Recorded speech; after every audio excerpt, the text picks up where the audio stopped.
بتضيع وقت في سماع فيديوهات قصيرة وسريعة وتعطل صلاتك وأمورك عشانها، ونسيت كل التطورات اللي كنت عايز تعملها في الأجازة وبتأجلها بدون سبب، وبتقول هفتح الموبايل ثواني وهقفله تاني، وبتلاقي نفسك قاعد عليه بدون ما تحس. كل ده ما حسيتش بالخطر اللي انت فيه، مرحلة وضياع لأحلامك وأهدافك وتشتت في تفكيرك ونسيان مستمر لحاجات مهمة ومش مهمة، وده ساعات بيوصل لمرحلة الاكتئاب والفراغ. الحاجات دي من أعراض البرين روت، المصطلح اللي انتشر كتير الأيام دي واتعمل عليه فيديوهات ومقالات كتير. خلينا نعرف التعفن الدماغي أو البرين روت. البرين روت هو استهلاك الدماغ لمحتوى تافه وسهل، زي فيديوهات الآلة اللي بتطحن الأشياء، أو واحد بيرمي زجاجة على السلم فبتتكسر. أكيد عدت عليك الفيديوهات دي قبل كده، أو فيديوهات ال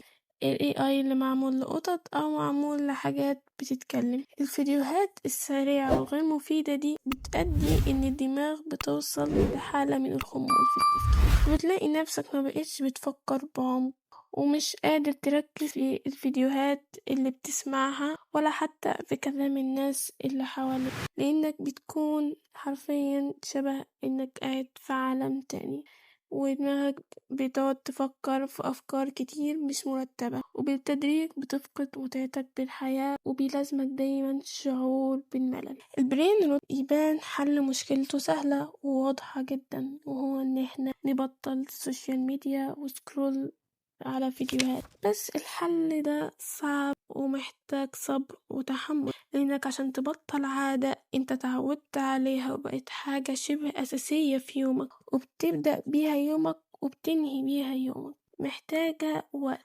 وعشان أكون صريحة، فأنا لو قلتلك إنك تبطل السوشيال ميديا مرة واحدة مش هتقدر تعملها. في حلول تانية غير الحل إن احنا نبطل السوشيال ميديا على طول. في حلول زي إنك تضيف حاجة لروتينك المتكرر انت بتعمله كل يوم. ممكن تضيف حاجة انت بتحبها أو حاجة انت أول مرة تجربها، زي مثلا إنك تقرأ كتاب انت عمرك ما قريت كتاب، او ممكن تكون مش بتحب القراية بس انت ممكن تجرب تقرا كتب، زي مثلا انك ترسم، انت مش بتعرف ترسم ومش بتحب الرسم بس ممكن تجرب انك ترسم. وبرضو ممكن تحط مؤقت على التطبيقات اللي انت بتقعد تصفح فيها كتير، عشان اول ما يخلص الوقت توقف على طول، وده طبعا بالتدريج. خلي زي تحدي يومي، تقعد ساعات معينة على الموبايل بعدين تقوم تعمل الحاجات اللي وراك أو هوايات انت بتحبها. وبرضو ممكن تسمع فيديوهات طويلة بس من غير ما تسرعها أو تقدم،